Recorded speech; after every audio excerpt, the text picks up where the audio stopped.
আছে। তো আবার একবার অনেক স্বাগত। তো চলে আসলাম নতুন একটা ভিডিও নিয়ে। অনেক দিন পর আসলাম, কারণ হচ্ছে তোমাদের দাদাভাই হঠাৎ করে ঠিক করলো কিনা, মানে প্ল্যান করলো আর কি এক জায়গায় যাবে। তো কোথায় যাবো, কী করবো না করবো সবটা তোমাদের সাথে শেয়ার করবো। বাট আমি ঘর থেকে ইন্ট্রোটা নিতে পারিনি, যার কারণে তাড়াতাড়ি করে বেরিয়ে চলে এসেছি। আর এখন স্টেশনে বসে রয়েছি। তো চলো আমি এখন স্টেশনে বসে তোমার দাদাভাই টিকিটটা কেটে আনে, তারপর তোমাদেরকে আবার দেখা যায়। তো দেখতে থাকো। তোমাদের দাদাভাই কিন্তু ট্রেনের টিকিট কাটতে এখানে লাইন দিয়েছে। আর তো চলো ট্রেনের টিকিটটা আগে কেটে নিই, তারপরে আর ট্রেন আসা অবধিও আমরা ওয়েট করি, তারপর তোমাদের সাথে সবটা শেয়ার করবো। দেখতে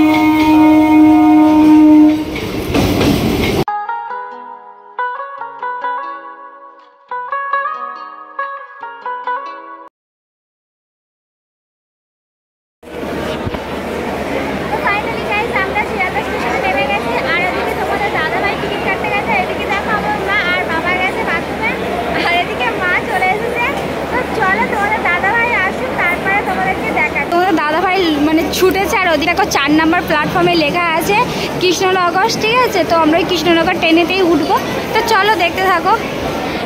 দেখো এসে মাত্র ওর খিদে পেয়ে গেছে, মুড়ি খাচ্ছে। এদিকে বাবাও মুড়ি খাচ্ছে, এদিকে আমার মাও মুড়ি খাচ্ছে। বাট একমাত্র আমি মুড়ি শুধু খাই, ট্রেনটা না। তো চলো ওরা মুড়ি খেয়ে নি, তখন ট্রেনটা ছাড়ুক, তারপর তোমরা তো দেখতেই পেলে যে আমরা কোন ট্রেনে উঠেছি। হ্যাঁ গাইস, একদম ঠিক বলেছো, আমরা কৃষ্ণনগরেই এসেছি। আর আজকে আমরা মায়াপুর ঘুরতে যাচ্ছি আর কি, তার কারণে আমরা বিকেলবেলা আর কি বেরিয়েছি। তো দেখো ফিরতে ফিরতে প্রায় অনেকটাই রাত হয়ে গেছে। মায়াপুরে এসে দেখি কিনা অনেক রাত হয়ে গেছে। তারপরে কিন্তু অনেকগুলো দোকান বেশ খোলা ছিল। তো আমি ভাবলাম কিনা যে চলো একটু দোকানের ভেতরে ঢুকে গিয়ে কিছু জিজ্ঞেস করা যাক। তাই জন্যে আর কি দুজনেই, মানে আমি আর আমার মা ঢুকে গেছি।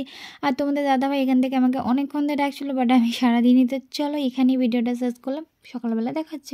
গাইস আমরা সকাল সকাল রেডি হয়ে বেরিয়ে পড়েছি। আর তারপর তোমাদেরকে দেখাচ্ছি যে আমরা কোথায় যাচ্ছি। কেন কালকে রাতে একদম সময় হয়ে ওঠেনি যে দেখানোর মতো। ভীষণ টায়ার্ড ফিল করছিলাম, যার কারণে ফোনটা মানে আর কি ভিডিও করিনি, তো শুয়ে পড়েছিলাম। তো চলো যেহেতু সকাল সকাল খাওয়া দাওয়া করে রেডি হয়ে বেরিয়ে পড়েছি, এবার তোমাদের সাথে সবটা শেয়ার করবো। তো চলো দেখতে থাকো। তো ফাইনালি গাইজ এই দেখো মায়াপুরের মন্দির, যে মন্দিরটা সবাই দেখতে পছন্দ করে, আমার তো ভীষণ ভালো লাগে। আমি এর আগেও একবার এসেছিলাম, আর এই একবার, এটা নিয়ে জাস্ট দুবার আমি মায়াপুর এসেছি। তোমরা কতবার মায়াপুর গেছো অবশ্যই কিন্তু কমেন্টে জানিও। মায়াপুর জায়গাটা কিন্তু খুবই সুন্দর, খুব শান্তির জায়গা, যেখানে যে যায় তারই মন ভুলে যায় আর কি। যাই হোক, আমার তো ভীষণ ভালো লেগেছে। আর তারপরে দেখো আমরা সকাল সকালে কিন্তু এই দোকানটায় ঢুকে পড়েছি। দোকানটার মধ্যে খুব সুন্দর সুন্দর জিনিস, শুধু একটা দোকানে কেন অনেক দোকানে আছে। তো যাই হোক এই দোকানটায় ঢুকে আমি কিছু জিনিস দেখছিলাম, কিছু কেনারও ইচ্ছা ছিল বলে, যার কারণে কিছু কিনবো আর কি। তো এদিকে দেখো মা একটু ব্যাগ দেখছিল যে ব্যাগগুলো পছন্দ হয় কিনা। তো চলো আমিও দেখি কিছু কেনা যায় কিনা। আমারও কিছু ব্যাগ ট্যাগ পছন্দ হয়েছে। তোমাদের দাদাভাই দাঁড়িয়ে আছে বাইরে, আর আমি আর আমার মা দোকানের ভেতরে ঢুকেছি। তো চলো আগে কিছু ব্যাগ পছন্দ করে নিই, তারপর তোমার সাথে শেয়ার করছি। মানাচ্ছে না তোমাকে, কেন তুমি খোলই বাজাতে পারছো না? তোমাদের দাদাভাই তো খোল বাজাতে পারছিল না, বাট তবুও নিয়ে একটু জাস্ট করলো। তো জাস্ট এটাই তোমাদের সাথে শেয়ার করলাম।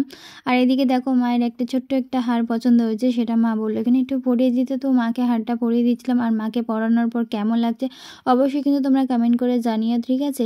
তো চলো আর বেশি বকবক করবো না, সোজা এবার যাওয়া যাক। আরও যেগুলো বাকি আগের বারে ঘুরিনি সেগুলো তোমাদের সাথে শেয়ার করবো। দেখছি হরে কৃষ্ণ।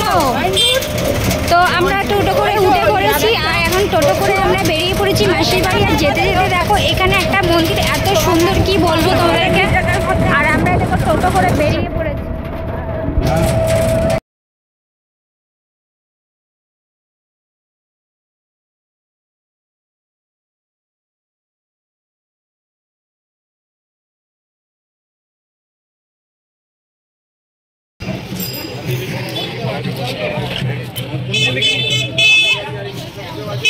এটা নিমাইয়ের, এটা কি বললো জানো?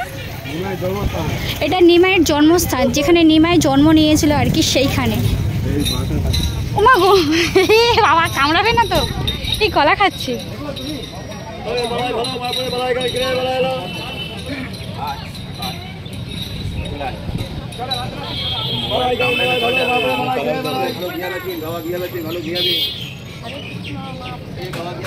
এটা হচ্ছে নিমাইয়ের জন্মস্থান, যেখানে কিনা নিমাই থাকতো আর কি।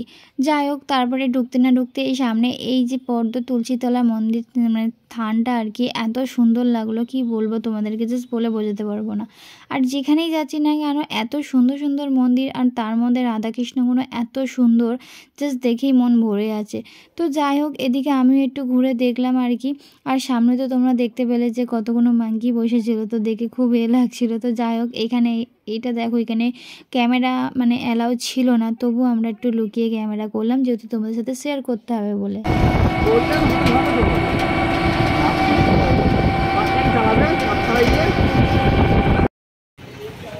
তো গাইজ এটা হলো শ্রী চৈতন্য মাসির বাড়ি। চলো ভেতরে ঢুকে তোমাদেরকে সবটা দেখাচ্ছি। আমরা ফাইনালি এখন মাসির বাড়ি চলে এসেছি। আর এটা আমরা মানে এর আগের বারে এসেছিলাম মাসির বাড়ি, মানে এর আগের বারে মায়াপুরে এসেছিলাম, কিন্তু মাসির বাড়ি দেখানো হয়নি, মাসির বাড়ি আমরাও পর্যন্ত ঘুরিনি। তো এইবারে আমি তোমাদেরকে মাসির বাড়ি ঘুরিয়ে দেখাবো। তো চলো ভিতরে যাওয়া যাক আর দেখা যাক যে মাসির বাড়িটা কেমন। তো গাইস, এদিকে আমি অনেকের ভিডিওর মধ্যে দেখেছি এই পুকুরটা, আর এই পুকুরের মধ্যে অনেক বড় বড় মাছ আছে। কেউ কিন্তু ধরতে পারবে না, জাস্ট খাবার দাও আর করে দাও, মানে খাবার দিতে পারবে আর কি, দেখতে পারবে। তো যাই হোক, তোমাদের দাদাভাইকে আমি খাবার কেনার কথা বলেছিলাম, তোমাদের দাদাভাই কিনে দেয়নি খাবারটা, তার জন্য আমার একটু মনটা খারাপ হয়ে যাচ্ছে। তাকে যখন সিঁড়ি দিয়ে নামি দেখি এখানে কত ভিড়, দাঁড়ানোর জায়গা নেই, তাও সাইড কাটিয়ে একটু পাশ দিয়ে গেলাম আর কি। সেখানে গিয়ে দেখি বাও কি বড় বড় মাছ, আমার তো ভীষণ ভালো লাগছিল। তোমাদের কেমন লাগছে বলো বলো বলো, তাড়াতাড়ি বলো। আর এদিকে দেখো কত বড় বড় মাছ, আমার তো ভীষণ ভালো লাগছিল। আর তারপরে বললাম তোমাদের দাদাভাইকে একটু ভিডিও করে নাও না। তো আমি ওই পার থেকে, মানে তোমাদের দাদাভাই এই পারে ছিল, আর আমি ওই পারে দাঁড়িয়ে দাঁড়িয়ে একটু জল নিয়ে মাথায় ছড়া দিয়ে দিলাম। তো চলো দেখতে থাকো তোমরা।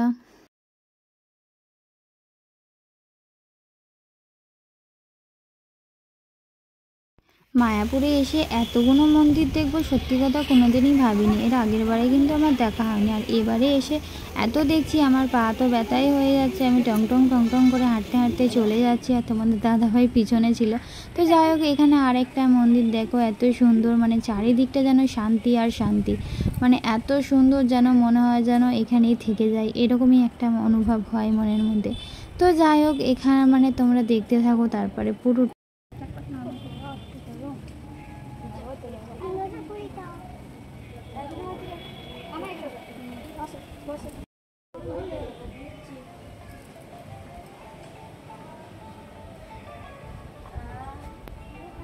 এখানে এসে দেখলাম কিনা নিমাইয়ের ছোটোবেলার জীবন কাহিনীর মধ্যে কি করতো, ছোটোবেলায় ও কীরকমভাবে খেলতো, কি করতো, কতটা বদমাইশি করতো, কতটা দুষ্টম করতো, সবগুলোই এখানে ছিল। সেগুলো আমরা দেখছিলাম, আমার তো ভীষণ ভালো লাগছিলো।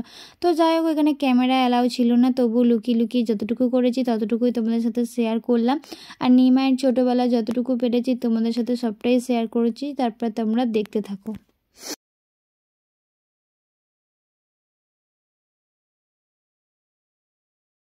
এখানে ঘুরতে ঘুরতে কিন্তু ভীষণ খিদে পেয়ে গেল গাইজ, মানে এত খিদে পেয়ে গেল, পেটের মধ্যে কিন্তু জাস্ট ইঁদুর দৌড়াচ্ছে।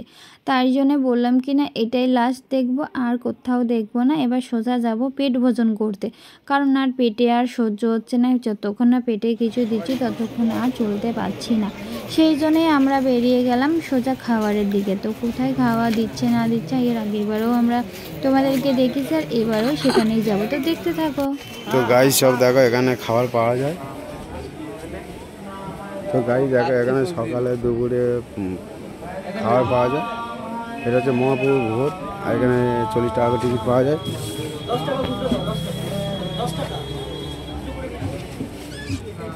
তো গাইজ দেখো এই 40 টাকা টিকিট খাওয়া হয়ে কেনা হয়ে গেছে। তো চলো যখন খেতে যাবো তখন তোমাদেরকে দেখাবো।